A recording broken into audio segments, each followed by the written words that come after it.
Okay guys, welcome to our channel. और मैं पढ़ा रहा हूँ आपको प्रिंसिपल ऑफ कम्युनिकेशन। तो आज हम पढ़ेंगे सैम्पलिंग थ्योरम। सो आज हमें क्या पढ़ना है? Sampling theorem. It is also called as Shannon's theorem. So today's our topic, today's our main target is to understand the sampling theorem. Sampling, okay, this is the sampling theorem, ठीक है। Our target is to understand the sampling theorem, but before understanding actually a sampling theorem, we have to understand one very important process that called sampling process. Because of that, this theorem is called as sampling theorem. So means now we are going to understand what is the sampling process. तो देखते हैं ये sampling process क्या होता है। Actually हम sampling theorem में क्या करते हैं, सैम्पलिंग थ्योरम जो अब हम प्रोसेस आगे पढ़ने वाले हैं वो हम सैम्पलिंग मतलब सैम्पलिंग क्यों करते हैं।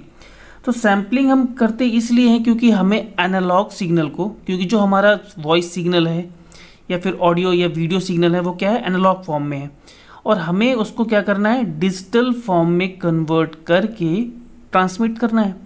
तो पहले हमें क्या करना पड़ेगा, उसकी सैम्पलिंग करनी पड़ेगी। तो सैम्पलिंग क्या होती है, चलो देखते हैं सैम्पलिंग क्या होती है और क्यों ज़रूरत पड़ती है। देखो, लेट सपोज अपना क्या है, हमारे पास एक सिग्नल है हमारा एम्प्टी, ये हमारा सिग्नल है, ठीक, बेस बैंड सिग्नल या फिर क्या कह सकते हैं इसे, मैसेज सिग्नल, ठीक है। अब इस मैसेज सिग्नल को हम क्या करते हैं, एक पल्स ट्रेन के साथ क्या करते हैं, एक पल्स ट्रेन के साथ सुपर इम्पोज कराते हैं। पल्स ट्रेन कौन सी, देखो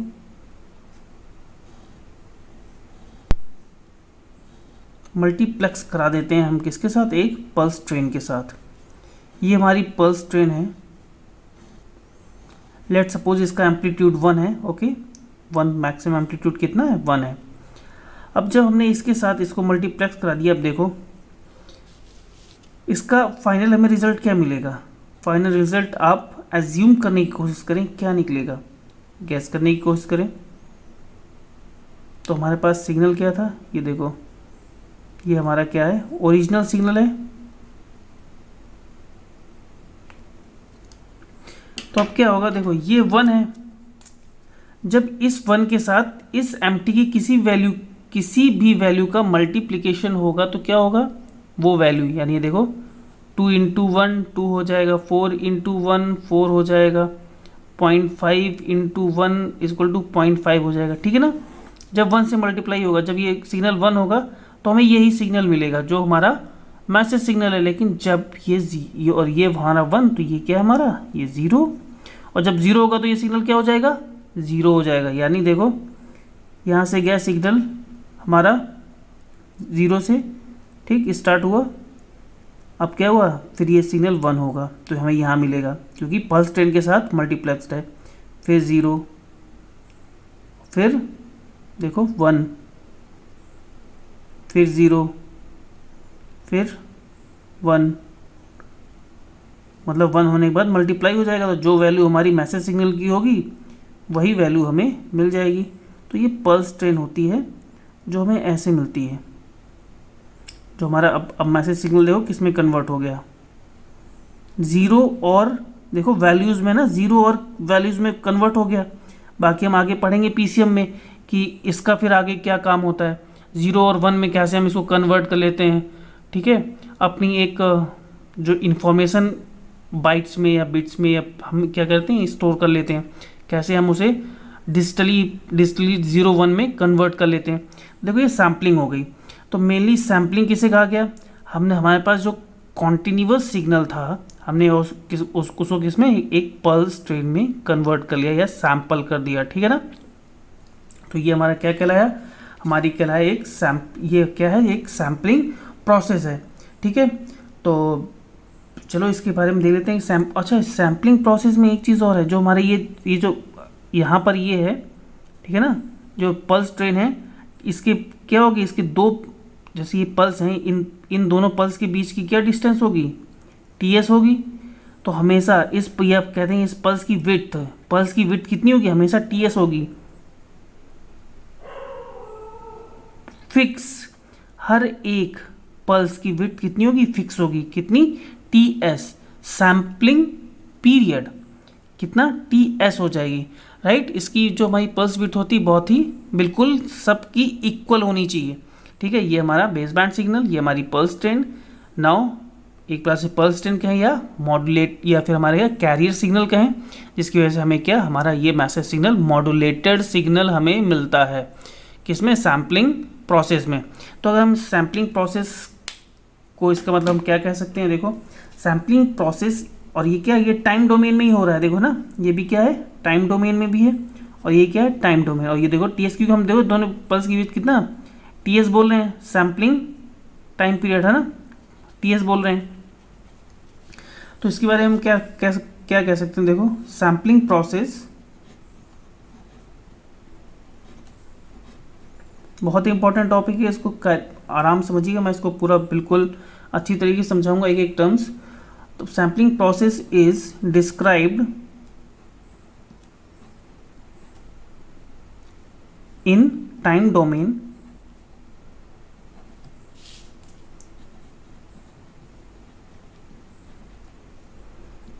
it is a base of digital signal processing, बताया ना, क्योंकि अब इसके बाद ये किस में होगा, नेक्स्ट प्रोसीजर है इसका कि हम इसको डिजिटली 0-1 में कन्वर्ट करेंगे, ठीक है ना। तो क्या हो गया, it is the base of digital signal processing and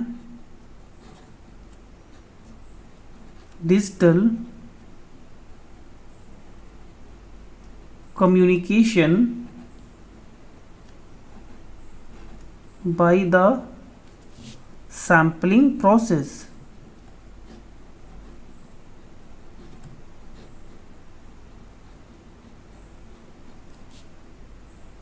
okay, the analog signal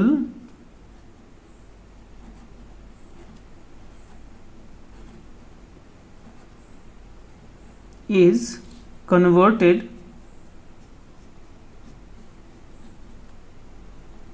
in corresponding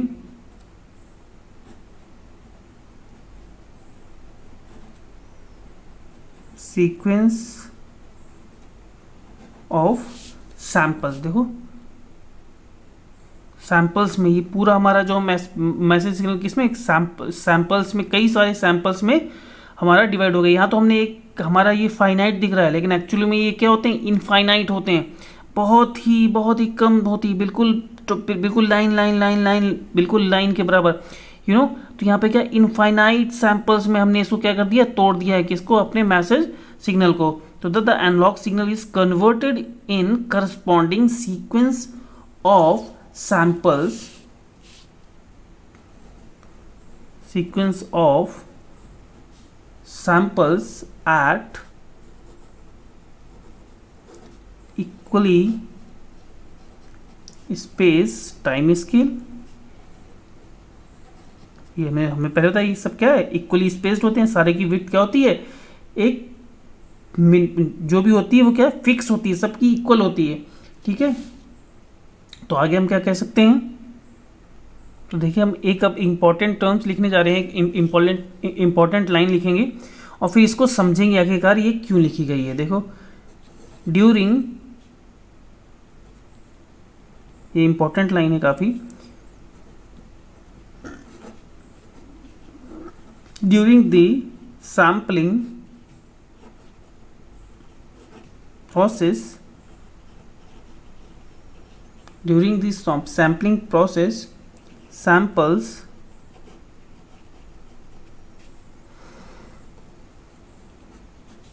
must be taken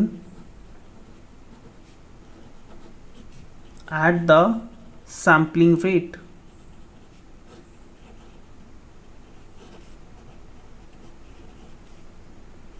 So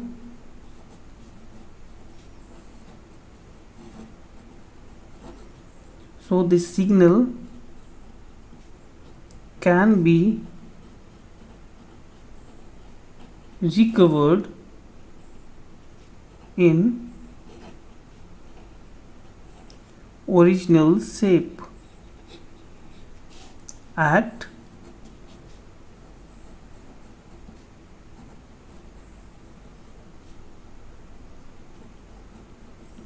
receiving end.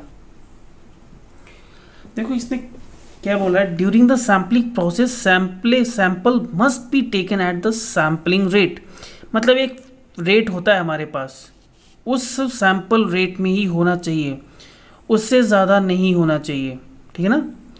तो क्या है, sampling must be A sampling rate. अच्छा मैंने ज़्यादा क्यों बोला, जैसे taken at a sampling rate so the signal can be recovered in original shape at the receiving end. देखो अब ऐसा क्यों मैंने बोला, अब देखो सैम्पलिंग रेट अभी क्या है, टीएस है, ये क्या है, सैम्पलिंग रेट है टीएस, जिसको हम कहते हैं, जो हमारी विड्थ है ना, दोनों जो ये विड्थ होती है वो सेम होनी चाहिए, TS, it's called a sampling rate TS.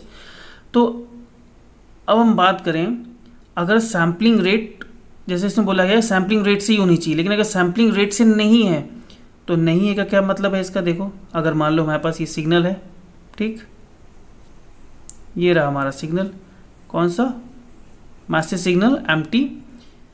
अब हमारे पास हमने क्या किया, हमें मतलब नहीं है सैम्पलिंग रेट से,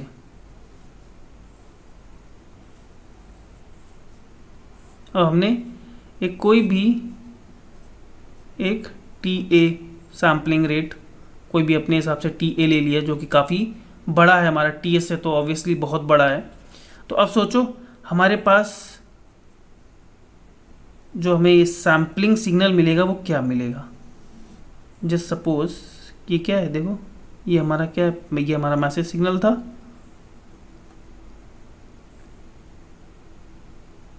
और आपको क्या लगता है क्या मिलेगा हमारा यहाँ पर मैसेज सिग्नल,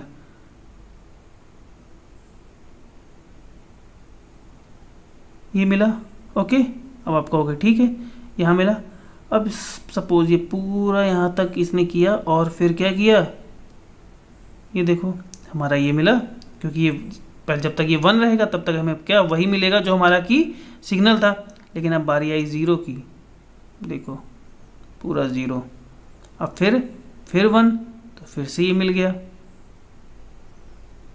तो देखो हमारा एक्चुअल में सिग्नल हमारा क्या मिला, अब देखो सैम्पलिंग के बाद हमें ये सिग्नल मिला। तो आप जज कर सकते हो क्या आप अब इस सिग्नल से अपना ओरिजिनल सिग्नल जो हमारा एम्प्टी था रिकवर कर पाओगे, नहीं कर पाओगे। इसीलिए एक मिनिमम होना चाहिए सैम्पलिंग, जो एक होता है सैम्पलिंग रेट, उससे ज़्यादा नहीं होना चाहिए, उससे कम होगा तो चलेगा, जितना भी कम होगा तो कोई प्रॉब्लम नहीं। देखो अभी तक हमें पूरा एक एक डॉट डॉट डॉट डॉट पूरी डॉट डॉट के रूप में पूरा सिग्नल हमारा स्टोर था, मैसेज सिग्नल हमारा पूरा स्टोर था इस हमारी पल्स ट्रेन में, ठीक। लेकिन अब यहाँ पर क्या हो गया, वो लॉस हो गया, क्योंकि हमने क्या कर दिया, सैम्पलिंग रेट से, जो सैम्पलिंग रेट है उससे ज़्यादा ले लिया, रेट को क्या ले लिया, सैम्पलिंग रेट से ज़्यादा ले लिया। देखो सिग्नल ये हुआ और हमारी इन्फॉर्मेशन क्या हो गई, लॉस हो गई। तो अब हम अगर चाहें कि अपना मैसेज सिग्नल, क्या इसमें मैसेज सिग्नल आपको स्टोर दिख रहा है, हमारा मैसेज सिग्नल इसमें तो हमें दिख रहा है कि मैसेज सिग्नल हमारा स्टोर है, लेकिन क्या इसमें आप देख पा रहे हैं कि आपका मैसेज सिग्नल स्टोर है, नहीं, इस पर नहीं देख पा रहे हैं। तो जब नहीं देख पा रहे हैं तो इसको हम रिकवर भी नहीं कर पाएंगे, at receiver we cannot recover this signal because its sampling rate is greater than the minimum sampling rate। Okay, so ये तो अपनी बात होगी जो हमने यहाँ पे लिखा हुआ है। ओके चलिए अब नेक्स्ट आगे बढ़ते हैं। अब हमने एक सैम्पलिंग है उसको हम समझ चुके हैं, ठीक है ना। अब हम देखते हैं सैम्पलिंग थ्योरम क्या होती है, जो कि हमारी शेनन्स थ्योरम या सैम्पलिंग थ्योरम है, वो क्या, उसका स्टेटमेंट क्या है, अब उसको समझते हैं। चलिए हम पढ़ते हैं अब क्या, sampling theorem.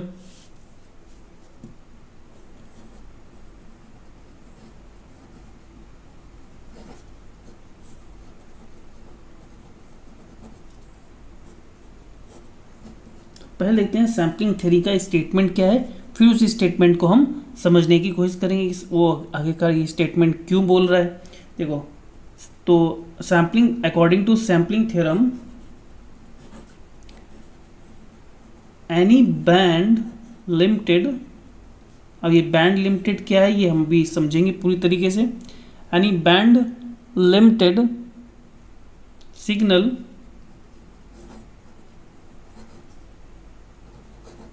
Of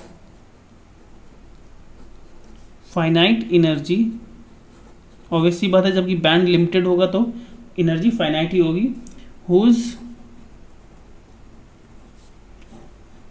highest frequency component is omega hertz, whose highest frequency component is omega hertz, is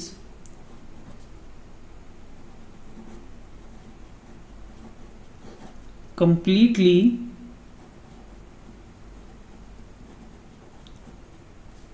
described from its sample per second,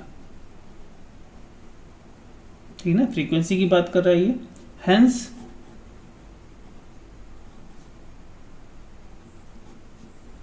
it's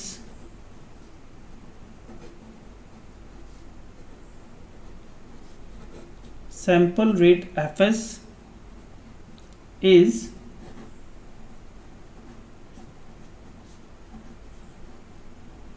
greater than or equal to 2 omega hertz। Hence क्या कह रहा है ये, देखो F S जो sampling frequency होनी चाहिए वो क्या होनी चाहिए, 2 ओमेगा हर्ट्ज, या तो बड़ी होनी चाहिए या फिर उसके क्या होनी चाहिए, इक्वल होनी चाहिए। अब देखो हम इसे समझने की कोशिश करेंगे कि क्या कहने की आखिरकार ये कोशिश कर, देखो वही कहा है इसे, जैसे हमने अभी बोला एक एक एक होना चाहिए, एक मिनिमम क्या होना चाहिए हमारा, एक मिनिमम हमारा सैम्पलिंग जो हमारा हमने देखा था ना, सैम्पलिंग जो हमारा टाइम था, ठीक है ना, तो हमने भी पढ़ा था कि वो एक जो हमारा होना चाहिए वो सैम्पलिंग पीरियड जो होना चाहिए वो एक मिनिमम होना चाहिए। अगर हम उससे हमने बड़ा सैम्पलिंग पीरियड ले लिया तो हम क्या करेंगे, अपनी इंफॉर्मेशन लॉस कर देंगे। अब हम लेकिन वही चीज़ हम फ्रीक्वेंसी के टर्म्स में बोले, लेकिन अब कितना होना चाहिए वो भी हमें किसने सैम्पलिंग थ्योरम में हमने बता दिया कि जो हमारा क्या होना चाहिए, जो हमारी फ्रीक्वेंसी होनी चाहिए है ना, द सैम्पल रेट होना चाहिए वो किससे बड़ा होना चाहिए, 2 ओमेगा के इक्वल या उससे 2 ओमेगा के इक्वल या उससे क्या होना चाहिए, बड़ा होना चाहिए। अब देखो इसी को हम क्या कहते हैं, नाइक्विस्ट रेट, नाइक्विस्ट रेट भी कहते हैं।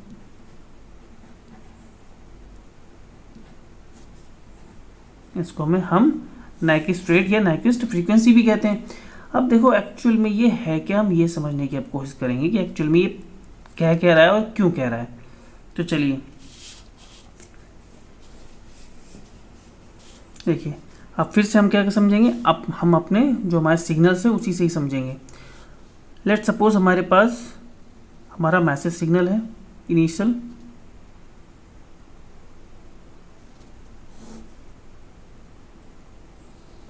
ये रहा हमारे पास हमारा मैसेज सिग्नल, कौन सा, एम्प्टी, ठीक।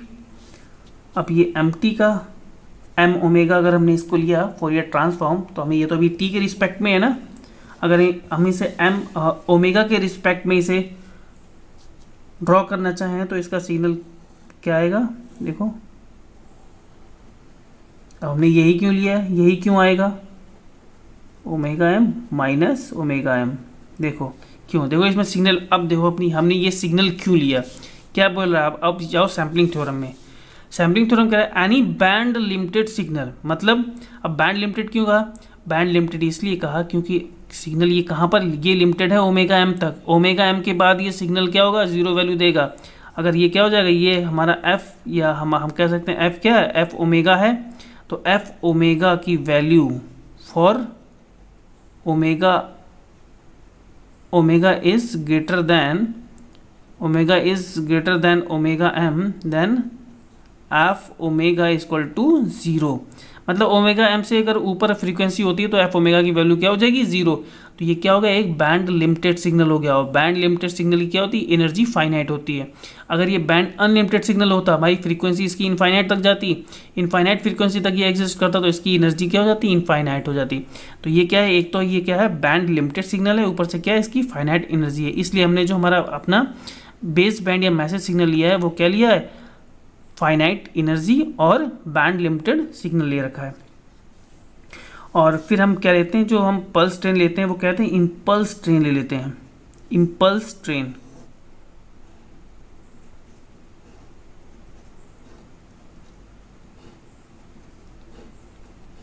ठीक है ना, ये क्या है हमारा del T, T S, 2TS, 3TS dot dot dot minus TS minus 2TS dot dot dot. ठीक है, ये हमारा क्या है, कैरियर सिग्नल की तरह काम करेगा। हमें क्या करना है इसमें,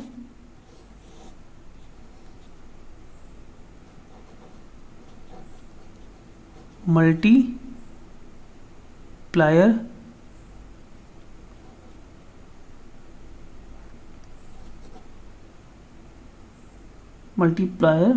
सैम्पलर,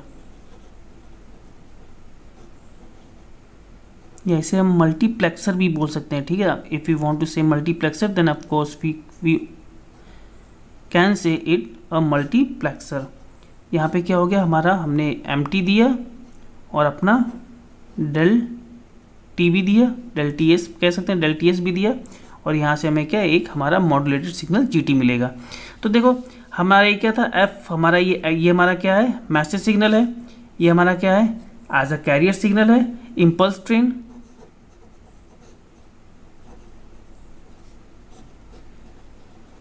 ठीक है, ये हमारी इम्पल्स ट्रेन है।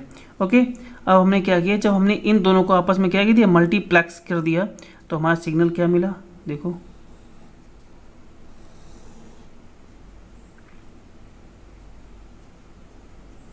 ये था हमारा एक्चुअल में मैसेज सिग्नल। ठीक है, अब जब हमने इसके साथ मल्टीप्लेक्स कर दिया तो कैसे मिल जाएगा हम सिग्नल, देखो ये TS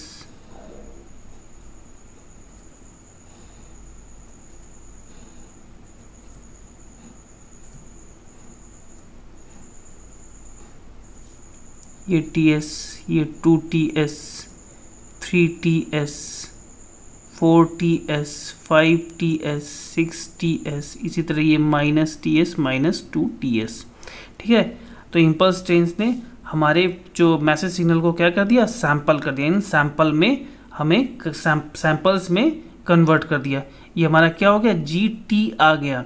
लेकिन अगर हम बात करें जी ओमेगा की, इसके हम फ्रीक्वेंसी बैंड की भी तो देख लें, फ्रीक्वेंसी कैसे एग्जिस्ट कर रही है। तो अगर हम इसका एक फ्रीक्वेंसी डायग्राम हम जब ड्रॉ करेंगे तो देखो क्या आ जाएगा, मतलब जी ओमेगा क्या होगा, देखो ये हमारा क्या था, ये सिग्नल है। अब क्योंकि इनफाइनाइट तक करेगा, ये इनफाइनाइट तक पल्स ट्रेन है।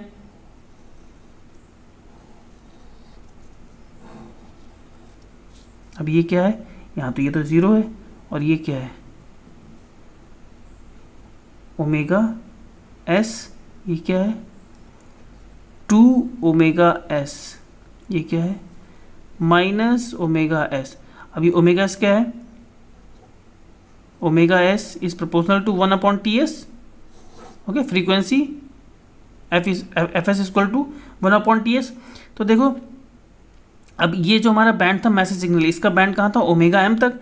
तो ये क्या हो जाएगा, देखो ये क्या है omega S plus omega M, और ये क्या है omega S minus omega M. क्यों, देखो ओमेगा एम, ये क्या है ओमेगा एम और माइनस ओमेगा एम। तो यही यहाँ पर देखो ओमेगा एस यहाँ पर है, तो omega S plus omega M, omega S minus omega M. लेकिन ये भी तो देखो यहाँ पर, ये भी तो कह सकते हैं 2 omega S plus omega M, और इसको क्या कह सकते हैं 2 omega S minus omega M. मतलब ये डिस्टेंस क्या हो गई ओमेगा एम, और ये भी क्या हो गई ओमेगा एम। और इन दोनों के बीच की डिस्टेंस क्या है, 2 omega S minus omega S equal to omega S. मतलब यहाँ पर क्या है, ओमेगा एस इक्वल टू क्या हो गया, 2 omega M. Omega S equal to क्या हो गया, 2 ओमेगा एम। जब omega S equal to 2 omega M हो गया है, तो अब बात यहाँ पर ये आई, अगर ये ओमेगा एस छोटा होता, ओमेगा एस छोटा होता 2 ओमेगा एम से, तो देखो क्या होता, हम यहाँ लिख दें, if omega is less than 2 omega M, तब देखो हमारा सिग्नल क्या मिलता। अभी हम इससे क्या कर सकते हैं, देखो इससे हम अपना सिग्नल रिकवर कर सकते हैं।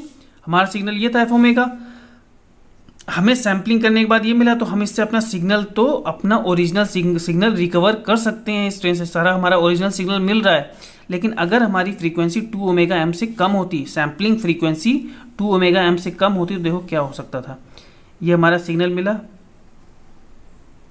ये 0 है, ये क्या है प्लस ओमेगा एम, और ये माइनस ओमेगा एम। अब दूसरा कहाँ मिलेगा, दूसरा अब ये 0 से फिर अब कहाँ मिलेगा, ओमेगा एस पे। लेकिन ओमेगा एस क्या होगा, 2 ओमेगा एम से छोटा होगा, तो मान लो कहीं यहाँ पर होगा 2 ओमेगा एम से छोटा। अगर ये यहाँ से स्टार्ट होगा तो इसका मतलब 2 ओमेगा एम होगा, इसका मतलब 2 ओमेगा एम से छोटा होगा, तो फिर यहाँ से स्टार्ट होगा। देख रहे हैं आप, फिर ये मतलब जो ये सिग्नल है हमारा, ये देखो ये क्या है, ओवरलैपिंग सिग्नल हो रहा है, यहाँ से हमारा सिग्नल ओवरलैप हो रहा है। अगर ओमेगा एस छोटा होगा 2 ओमेगा एम से, तो हमारे ये सिग्नल क्या हो जाएंगे, ओवरलैपिंग। इसे हम क्या कहते हैं, अलाइजिंग। ठीक है, अब तो हमारा सिग्नल, अब एक्चुअल में सिग्नल हमारा क्या मिल रहा होगा, खुद सोचिए सिग्नल एक्चुअल में क्या मिल रहा होगा। हमें यहाँ से जो सिग्नल मिलेगा वो ये मिलेगा, यहाँ भी अपना यहाँ पे हो रहा होता है, देखो सिग्नल क्या मिलेगा, सिर्फ ये हमें सिग्नल मिल रहा होगा, क्योंकि ये तो ओवरलैप हो गया, ये तो हमारा लॉस हो जाएगा। तो अब देखो, क्या हम ओरिजिनल सिग्नल ले पाएंगे इससे, नहीं, हम ओरिजिनल सिग्नल इससे नहीं ले पाएंगे, हमारा डेटा लूज हो चुका है, कुछ डेटा लॉस हो चुका है, हम ओरिजिनल सिग्नल इससे रिकवर नहीं कर पाएंगे। इसलिए if we want to recover the original signal from our sampling signal, then we must have, there is a must have omega S is equal, या एफ एस इज इक्वल और more or greater than 2 omega m, and omega is the frequency of our, omega is the maximum frequency of our modulating signal। तो आपको अभी समझ में आया कि F S क्यों बड़ा होना चाहिए हमारा 2 ओमेगा से। अभी आपको पूरा ये क्लियर हुआ ना, ओके। ठीक है, तो हमने ये पढ़ा F S is greater than 2 omega, because यहाँ एफ एस, ये देखो टी एस है, तो यहाँ पे क्या हो जाएगा, यहाँ पे एफ एस ही होगा, F S plus omega S, ठीक, omega M, F S plus omega M, F S minus omega M. तो यहाँ पर हमें ये पता है ये ओमेगा एम है और एफ एस यहाँ पर है, तो एफ एस शुड बी, अगर F S less than 2 omega M है, तो हमें क्या हो जाएगी, अलाइजिंग हो जाएगी, और हम डेटा लूज कर देंगे। ठीक है, डेटा हमारा लॉस हो जाएगा, और क्योंकि देखो हमें ये हमारा सिग्नल मिलेगा, तो F S should be greater then और इक्वल टू 2 ओमेगा है, ये हमें क्लियर हो चुका है। ओके, तो चलिए देखो, सैम्पलिंग फ्रीक्वेंसी हमें क्या मालूम पड़ गया, सैम्पलिंग फ्रीक्वेंसी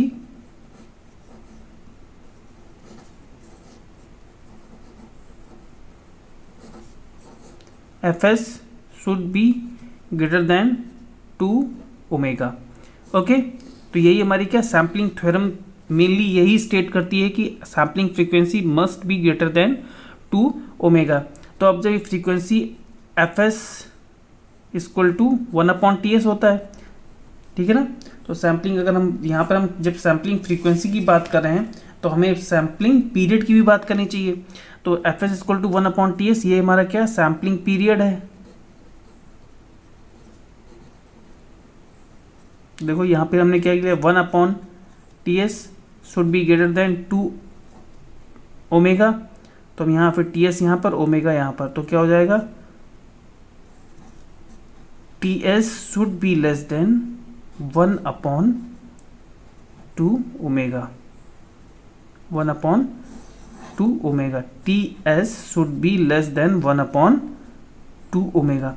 तो यही है, देखो सैम्पलिंग पीरियड जो हम इनिशियल में बात कर रहे थे ना कि सैम्पलिंग पीरियड कितना होना चाहिए, देखो सैम्पलिंग पीरियड मैक्सिमम कितना हो सकता है 1/2 ओमेगा, और या फिर उससे छोटा 1/2 ओमेगा से बड़ा नहीं होना चाहिए सैम्पलिंग रेट, हमारा जो सैम्पलिंग पीरियड 1/2 ओमेगा से बड़ा नहीं होना चाहिए। अगर हमारा सैम्पलिंग पीरियड 1/2 ओमेगा से बड़ा हो गया तो हम क्या करेंगे, हमारा डाटा लॉस होने लगेगा।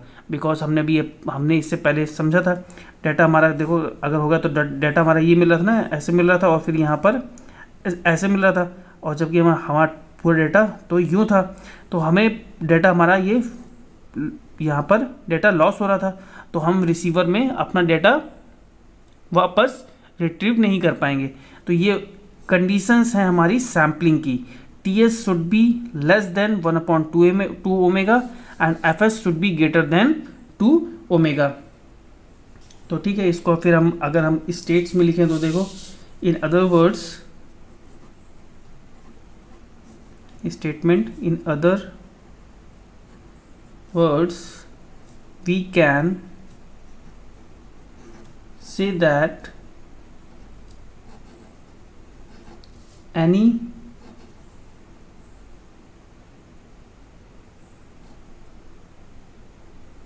band limited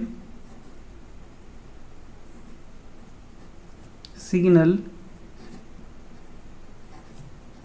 of finite energy, देखो उस बार हमने लिखा था किसका, फ्रीक्वेंसी के बारे में, लेकिन इस बार लिखेंगे हम किसके बारे में, सैम्पलिंग पीरियड के बारे में। Finite energy whose highest frequency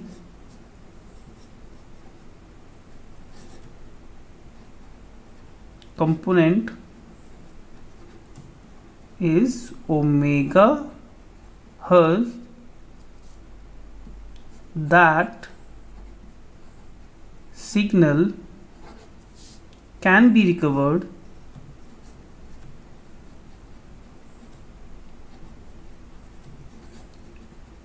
from its samples, और कब, while, जबकि while क्या होगा, it's sampling period T S is less then और इक्वल टू क्या, 1/2 omega, while it's sampling period T S is less then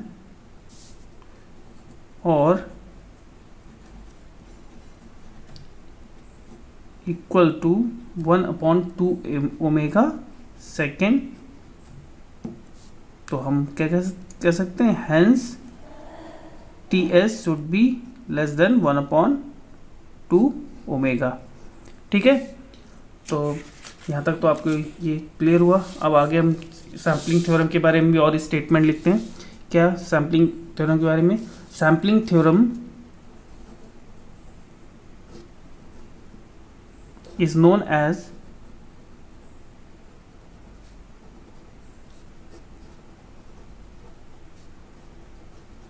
Shannon's sampling theorem,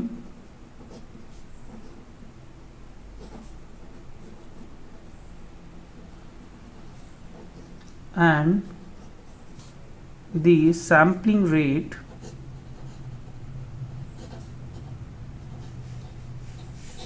of 2 omega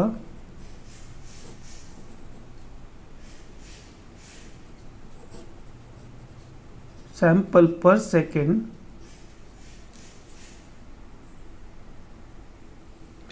sample per second, also called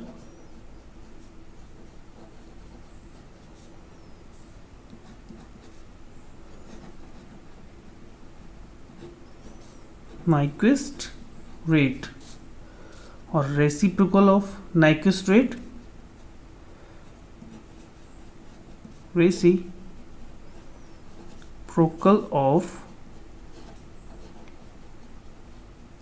Nyquist rate, that is 1 upon omega s, is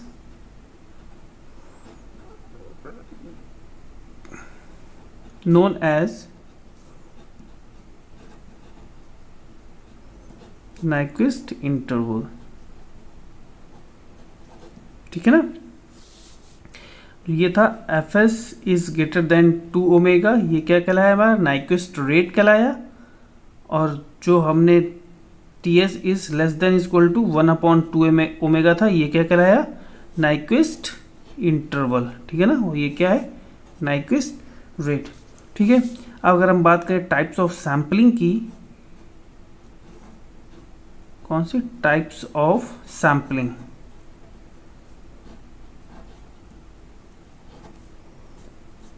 तो देखो types of sampling की अगर बात करते हैं तो हमारे पास 2 type की सैम्पलिंग है। कौन सी, एक है हमारे पास नेचुरल सैम्पलिंग,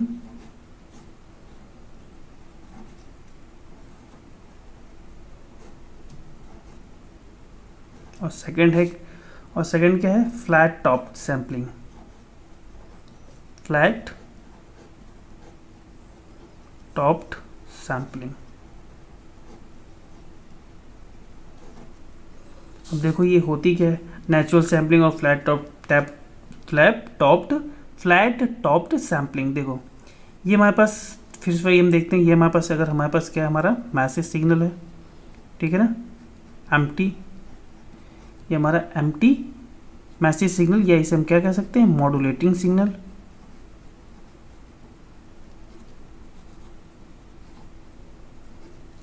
और ये हमारे पास क्या है हमारी पल्स ट्रेन, या फिर हम इसे क्या कह सकते हैं कैरियर वेव भी बोल सकते हैं। अगर हमारी ये तो अगर हम नेचुरल सैम्पलिंग कर रहे हैं तो देखो हमारा मॉड्यूलेटेड सिग्नल क्या आएगा। अगर हमारी नेचुरल सैम्पलिंग हो रही है तो देखो हमारा मॉड्यूलेटिंग सिग्नल क्या आएगा, ये हमारा क्या है ये मॉड्यूलेटिंग सिग्नल है, और हमें क्या चाहिए मॉड्यूलेटेड सिग्नल आएगा। तो देखो क्या होगा, ये 0 से आया, जो हमारा ये टॉप है वो किसके अनुसार, वो किसके रिस्पेक्ट में चेंज होगा, वो हमारे मैसेज सिग्नल के रिस्पेक्ट में चेंज होता रहेगा। जो हमारा ये टॉप है वो मैसेज सिग्नल के साथ चेंज होगा।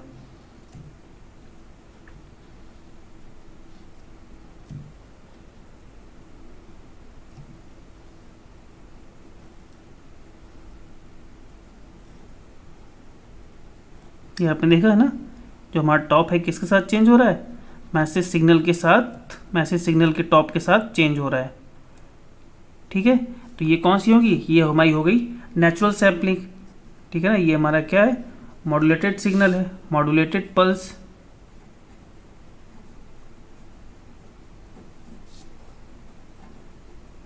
ठीक है ना, ये हमारी क्या है एक मॉड्यूलेटेड पल्स है, और ये हमारी क्या है यहाँ पर हमारा इसकी जो विड्थ है वो क्या हो जाएगी कांस्टेंट रहेगी, क्या टीएस, कम से कम टीएस। ओके, एंड अगर हम बात करें फ्लैट टॉप्ड की तो हमारा देखो आउटपुट क्या आएगा फ्लैट टॉप्ड में। फिर से हमें सिग्नल्स क्या चाहिए, हमें सिग्नल ये चाहिए, हमारा मैसेज सिग्नल ये था।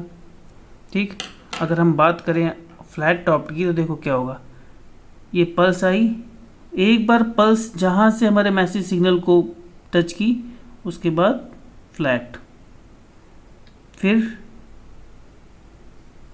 ऊपर गई और फिर फ्लैट, फिर नीचे आई, फिर ऊपर गई और फिर फ्लैट, फिर नीचे आई, उसके बाद देखो यहाँ गई, अब इसके बाद फ्लैट कैसे होगा बाहर आ जाएगा, फिर गई, फिर फ्लैट। नाउ यहाँ भी सेम फ्लैट,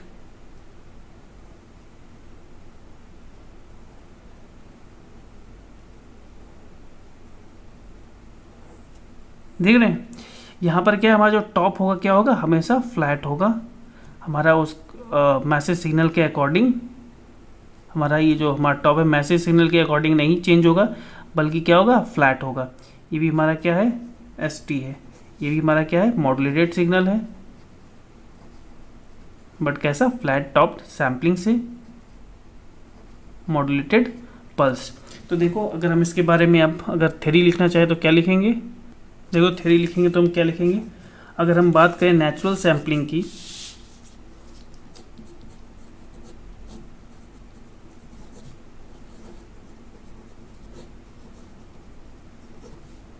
अगर नेचुरल सैम्पलिंग की बात करें तो इसके लिए it is the process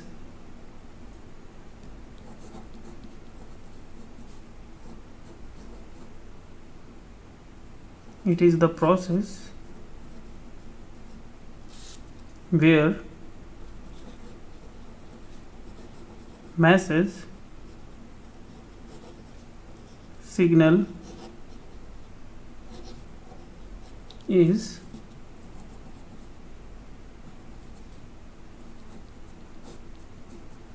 multiplied with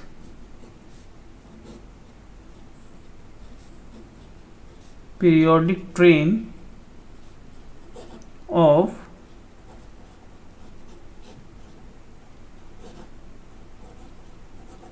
rectangular pulse, hence the top of pulses are varied in accordance with message signal.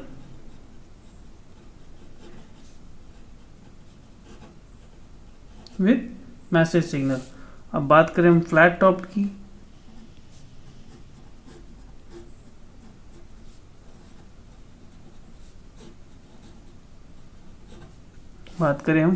Sampling की तो क्या कहेंगे,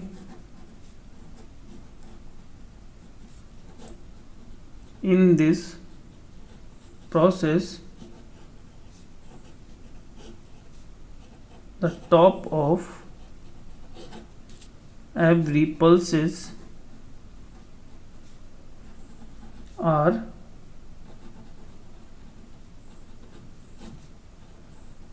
maintained flat।